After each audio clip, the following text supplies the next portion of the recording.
Escuchas Ecos de AED. Bienvenidas y bienvenidos a tu podcast Ecos de la Asociación para la Educación Teológica Hispana. Hoy iniciamos nuestra temporada número 1, titulada Mapas para la Fiesta, tema que nos invita a sumergirnos en un viaje íntimo y colectivo, las historias familiares que moldean nuestra identidad y nuestra fe, desde abuelas que guardan secretos hasta nietos que hablan en otra lengua. Descubriremos cómo los fragmentos de nuestra historia forman el mapa de quiénes somos. Hola, mi nombre es Coralis Santos Saldaña y soy la coordinadora del programa de Antioquía. Y te invito a que seas parte de esta conversación. Ecos teológicos. Ecos teológicos. Ecos teológicos. Ecos de AED. Un podcast de la Asociación para la Educación Teológica Hispana. Saludos, bienvenidos y bienvenidas sean todos y todas a este episodio, La Fiesta como Teología, celebrar como forma de resistir.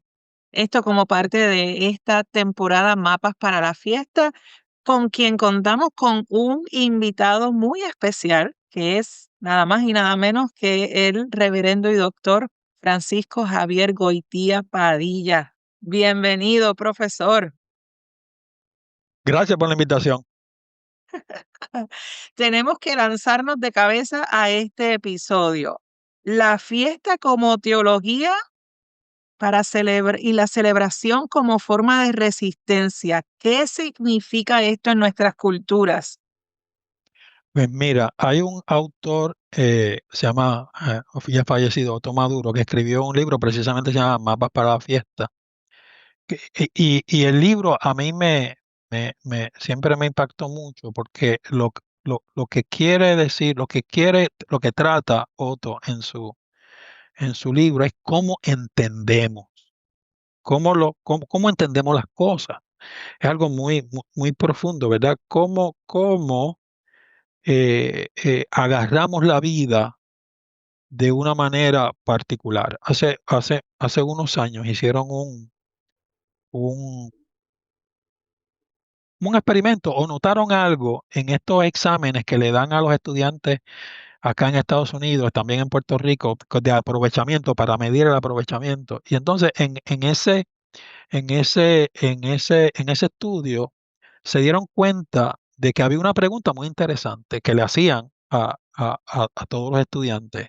Era, ¿de qué color es un limón? Entonces, casi todos los hispanos ponían verde y la sacaban mal, porque la contestación correcta era amarillo. ¿Por qué? Porque en Estados Unidos usted no ve los limones en los árboles, usted ve los limones en el supermercado y en el supermercado los limones son amarillos. Pero en nuestros países, el limón, usted va al patio y agarra el limón del patio y el limón es verde. Las dos contestaciones estaban bien, pero desde la perspectiva de los exámenes, ¿verdad? Fue algo que se identificó que dijeron, la manera de interpretar de estos muchachos hispanos, el latinés, de alguna manera es diferente a la nuestra. Y yo creo que lo que hace Otto es tratar de mostrarnos cómo entendemos las cosas. Porque si lo hacemos, entonces podemos vivir mejor. Y voy a citar lo que él dice. Él dice, en cierto sentido, la vida gira alrededor de la fiesta. Se mueve en pos de la celebración.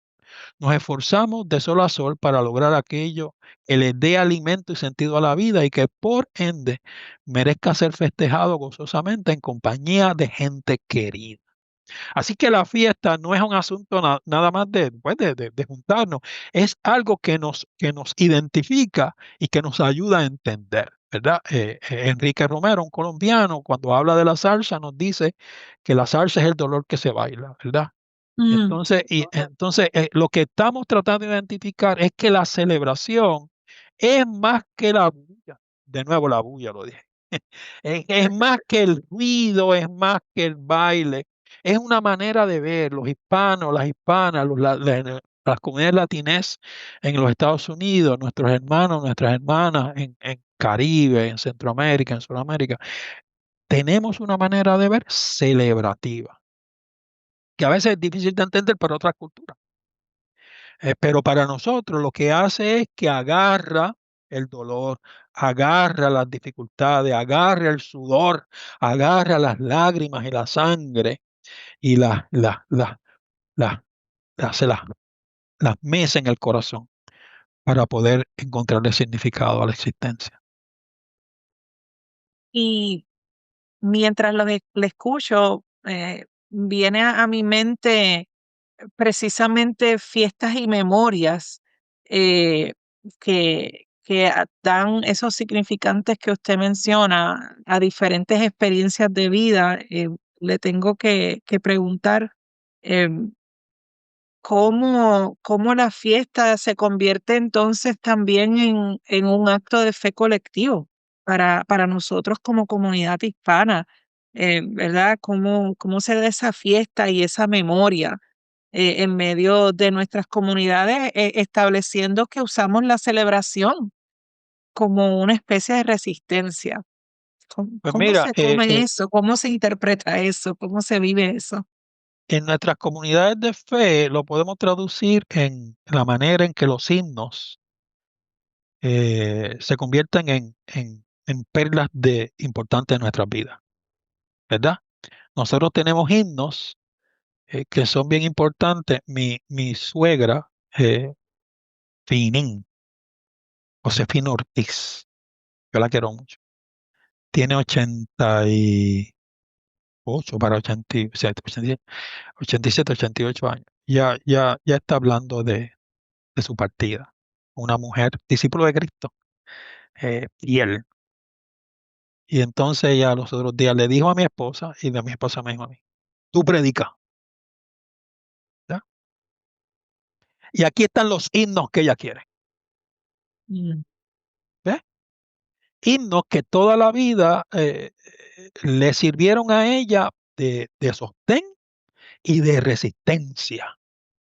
Y resistencia en el sentido de cómo enfrentamos la vida como esperanza, cómo enfrentamos la vida a veces contra cultura, contra la situación, cómo desde una postura objetiva lo que vemos en el futuro son cosas difíciles, pero de alguna manera nuestra manera de cantar, nuestra manera de ver la vida encuentra salida, encuentra esperanza. Dios encuentra un huequito por donde entrar. Y entonces yo creo que esa manera de nosotros celebrar, que a veces podemos ver, por ejemplo, estamos en una situación muy difícil y alguien hace algún comentario jocoso, ujú.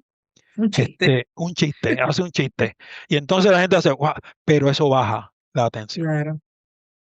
En la manera en que de alguna manera siempre encontramos algo para decir, pero esto está bueno. La manera en que las comunidades dicen, pues ven el sábado y hacemos un barbecue. O si quieren nos encontramos en algún lugar y nos damos un café. Pero en el café donde estamos siempre hay música.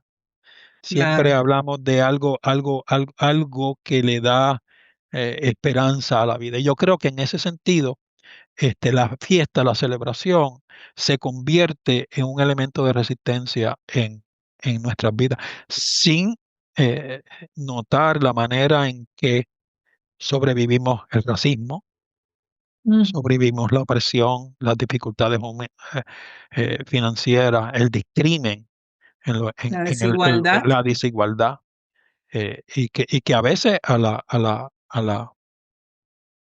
cultura dominante no se le hace un poco difícil entender.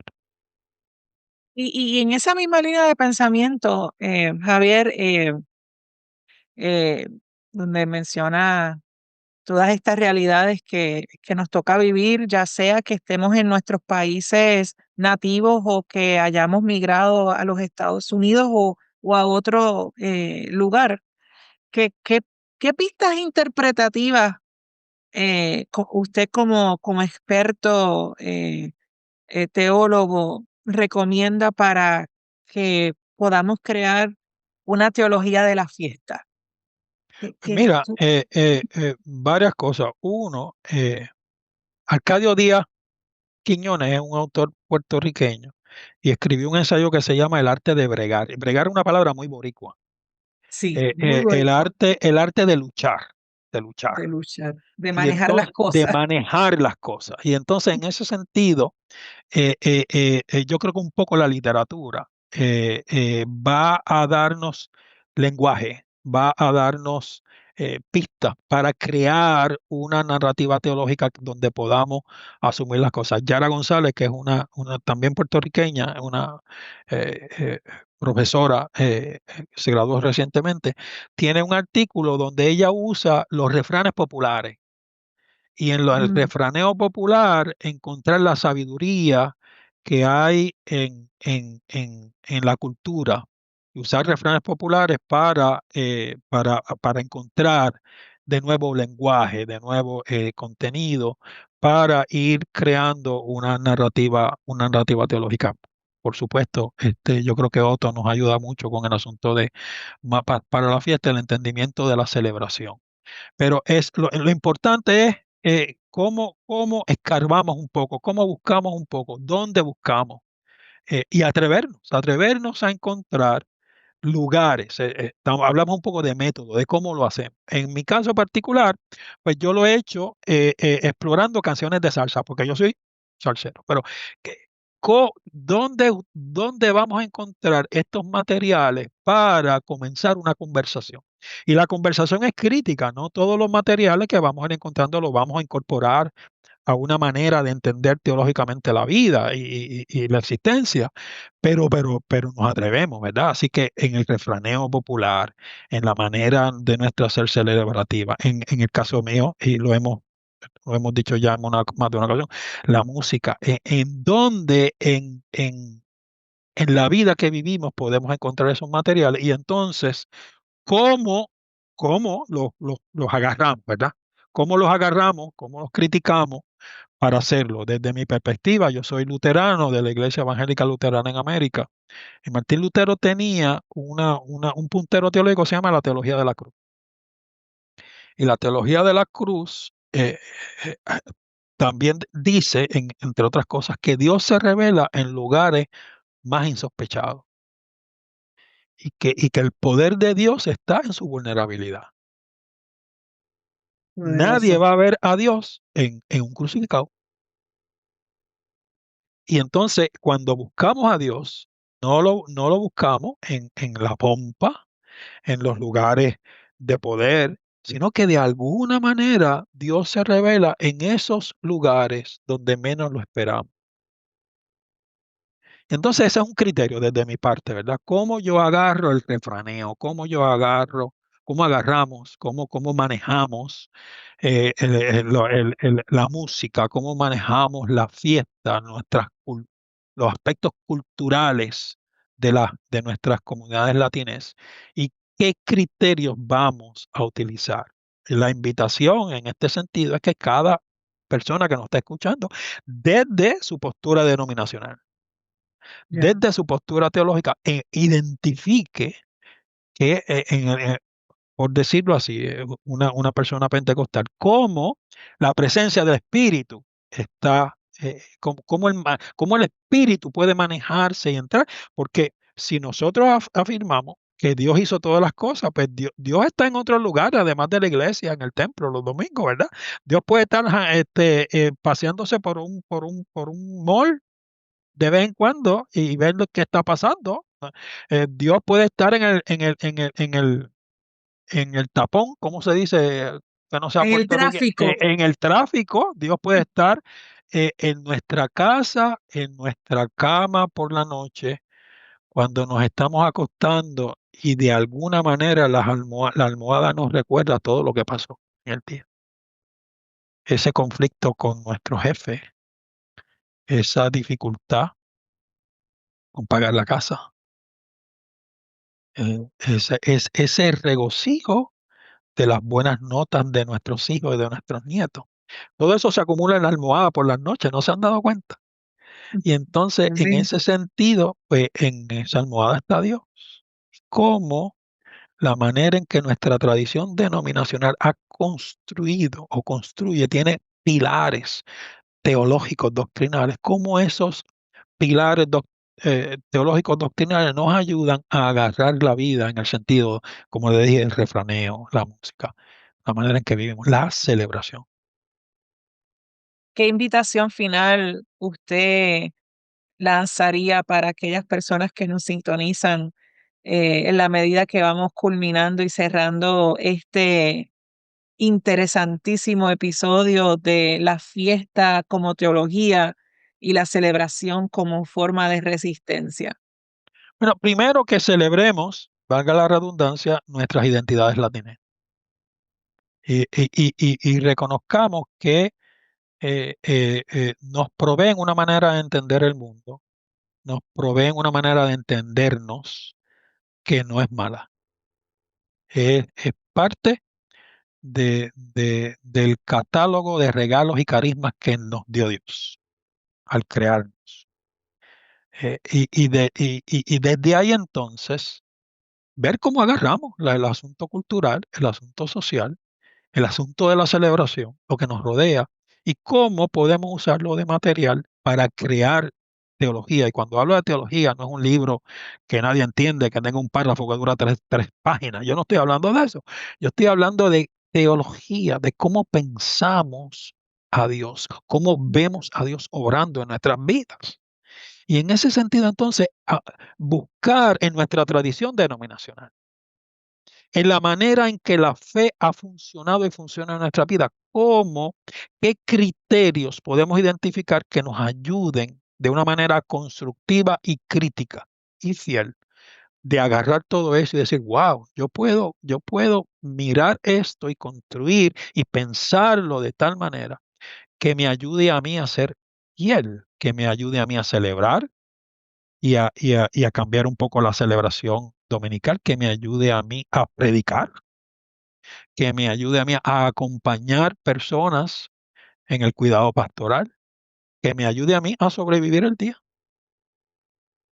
Así que la invitación es a que seamos teólogos y teólogas, a que reconozcamos que Dios nos ha dado la capacidad y tenemos los recursos para comenzar a ser un poquito más críticos y agarrar, porque es una responsabilidad de cada cristiano y de cada cristiana, es una responsabilidad agarrar críticamente la realidad y vivir la vida en fidelidad de acuerdo a nuestro entendimiento de Dios. Eh, no hay nada más que añadirle a esa invitación. Me parece que su invitación nos reta, pero también nos llama a una reflexión profunda de quiénes somos, ¿verdad? Y de cómo esas vivencias nos marcan en nuestra fe y en nuestra vida. Así que una vez más, gracias, doctor Goitía, por estar con nosotros. Gracias por dirigirnos en esta temporada tan refrescante de Mapas para la Fiesta, que nos llama y nos guía a acercarnos al asunto de la fe de maneras refrescantes e innovadoras que a veces tal vez ni tomamos en cuenta. A quienes nos escuchan, nuestra gratitud por estar con nosotros, nuestra invitación a que sigan escuchando nuestro podcast a través de cada episodio y de cada temporada, y recordarles que en la Asociación para la Educación Teológica Hispana estamos listos para continuar promoviendo una educación teológica de excelencia en medio de nuestra comunidad. Dios les bendiga, Dios les guarde y muchas gracias por sintonizarnos. Gracias, profesor. Dios les bendiga a todos y a todas. Ecos teológicos. Ecos teológicos. Ecos teológicos. Ecos de AED. Un podcast de la Asociación para la Educación Teológica Hispana.